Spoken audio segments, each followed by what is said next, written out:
La carta de Judas, o más precisamente Judá, de acuerdo con la pronunciación de su nombre tanto en griego como en hebreo. Judá era uno de los 4 hermanos de Jesús que se mencionan en los Evangelios. Ninguno de los hermanos siguió a Jesús como el Mesías antes de su muerte, pero después lo vieron resucitado y se convirtieron en sus discípulos. Todos estos hermanos de Jesús eventualmente se hicieron líderes en las primeras comunidades de judíos cristianos. Judá era conocido como un maestro viajero y misionero, y esto nos provee el trasfondo para entender el propósito de esta carta. No sabemos a qué comunidad de iglesia en específico le escribió, pero lo más probable es que estuviera compuesta en su mayoría de judíos mesiánicos.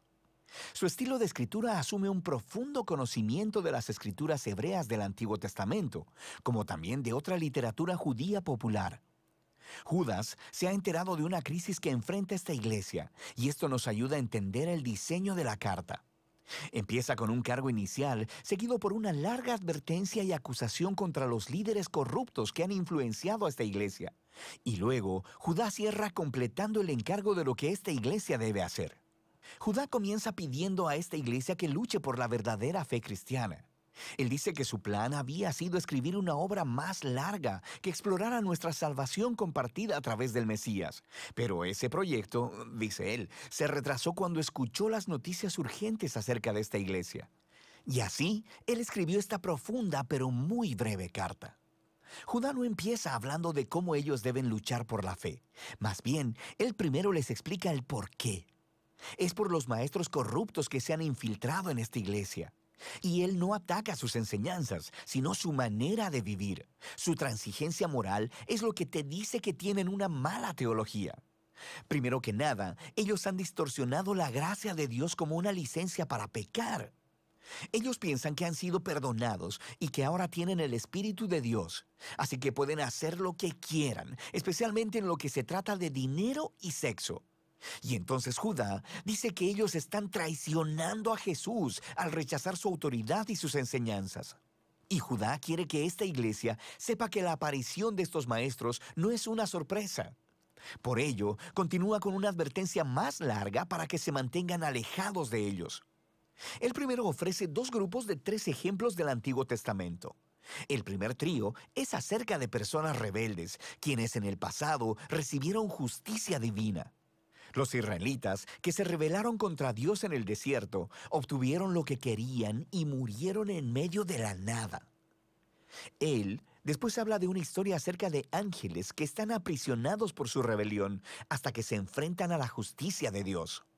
Él se está refiriendo a la interpretación de la historia en Génesis 6, ofrecida en la popular obra judía llamada Primera de Enoc, donde los hijos de Dios se interpretan como ángeles que se rebelaron contra Dios, tuvieron sexo con mujeres y fueron juzgados por ello.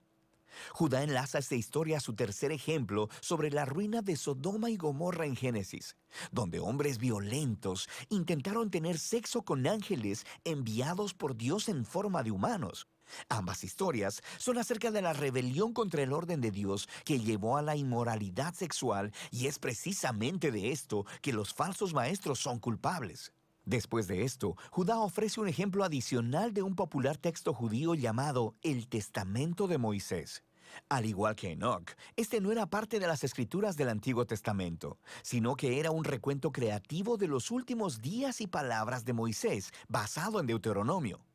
En la sección que Judá cita, Moisés ha muerto y hay un ángel bueno, Miguel, que está refutando las acusaciones del diablo contra Moisés, pero decide dejarle la decisión final a Dios.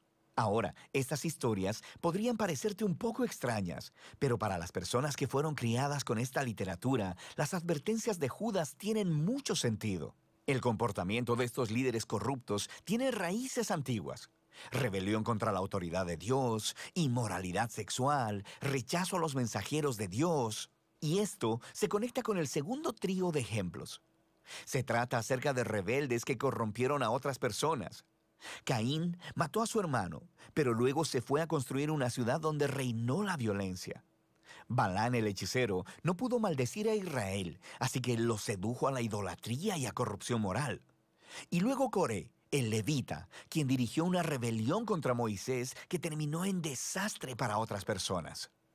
Judá concluye con un segundo trío, con una avalancha de imágenes del Antiguo Testamento para describir a los falsos maestros. Ellos son como los pastores egoístas de Ezequiel, o como las nubes sin agua de Proverbios, o como las furiosas olas de Isaías. Su ensimismamiento traiciona su reclamo de ser seguidores de Jesús y crean caos a donde quiera que van. Judá concluye su advertencia citando otras dos advertencias, una antigua y otra reciente. La primera viene otra vez del popular libro de Primera de Enoc, que decía contener las visiones del antiguo personaje de Enoc en el libro de Génesis. Ahora, lo que es fascinante es que Judá cita al capítulo inicial de Enoc, que a su vez está citando alrededor de media docena de textos del Antiguo Testamento acerca del día final de la justicia de Dios sobre la maldad humana.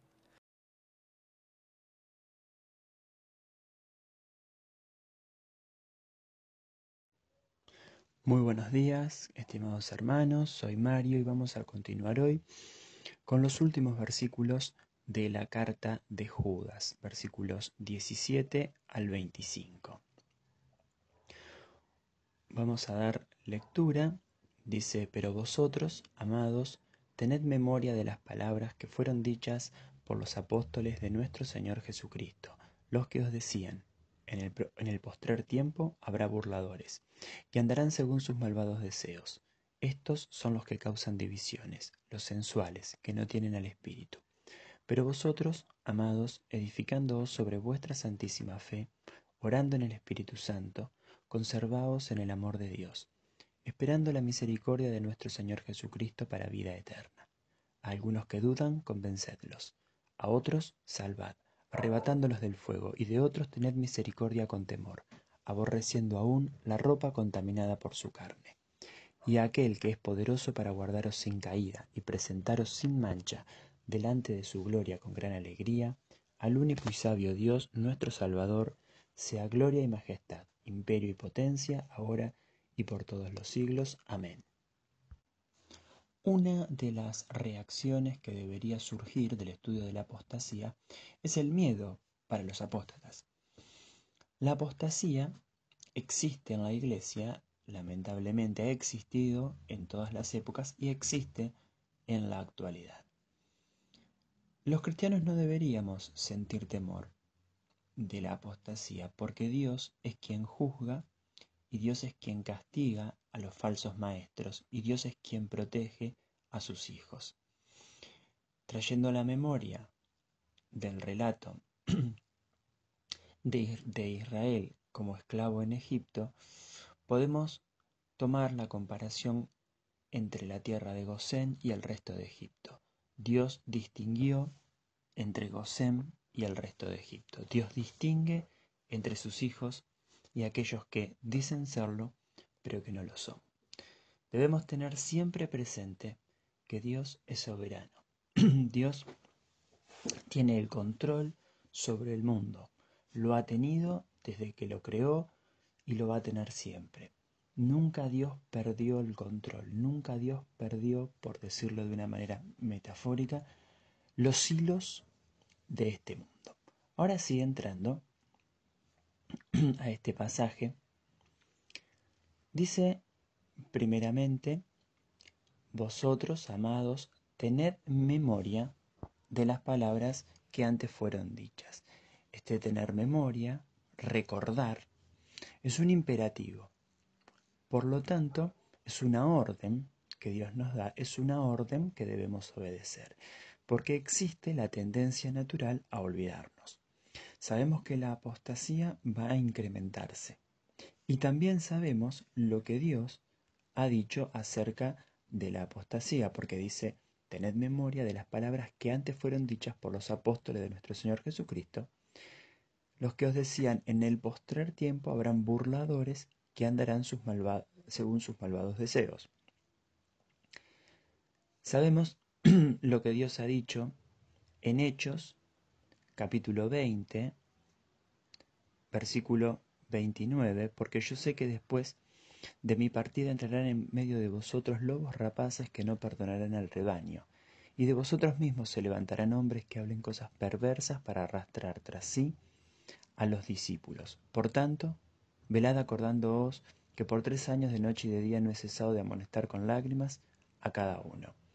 Acá tenemos palabras del Señor que las dijo mediante el apóstol Pablo. También encontramos en Primera de Timoteo 4:1, dice, pero el Espíritu dice claramente que en los postreros tiempos algunos apostatarán de la fe, escuchando a espíritus engañadores y a doctrinas de demonios. También tenemos en 2 de Timoteo 3, del 1 al 9,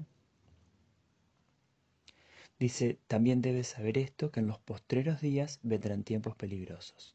Porque habrá hombres amadores de sí mismos, avaros, vanagloriosos, soberbios, blasfemos, desobedientes a los padres, ingratos, impíos, sin afecto natural, implacables, calumniadores, intemperantes, crueles, aborrecedores de lo bueno, traidores, impetuosos, infatuados, amadores de los deleites más que de Dios, que tendrán apariencia de piedad, pero negarán la eficacia de ella.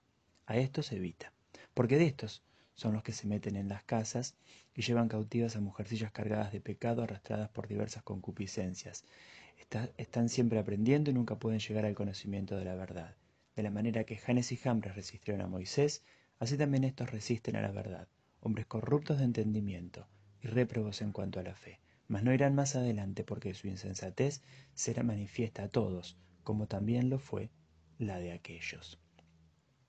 En 2 de Timoteo 4:3 encontramos que dice, porque vendrá tiempo cuando no sufrirán la sana doctrina, sino que teniendo comezón de oír se amontonarán maestros conforme a sus propias concupiscencias. Y por último, Primera de Juan 2:18 dice, hijitos, ya es el último tiempo, y según vosotros oísteis que el anticristo viene, así ahora han surgido muchos anticristos. Por esto conocemos que es el último tiempo. Y en lo que respecta al concepto de últimos tiempos o final de los tiempos, es el que arrancó en Hebreos 9:26, que dice, de otra manera le hubiera sido necesario padecer muchas veces desde el principio del mundo, pero ahora en la consumación de los siglos se presentó una vez para siempre por el sacrificio de sí mismo para quitar de en medio el pecado. Es decir, no está diciendo que queda poco o que quede mucho para el arrebatamiento de la iglesia, sino que desde ese momento de Hebreos, donde está relatado en Hebreos 9:26, en adelante ahí arrancó el concepto que tenían los hebreos de últimos tiempos. Es decir, y para cerrar ya con este primer punto, debemos recordar, debemos tener memoria, porque no se lo dijo pocas veces.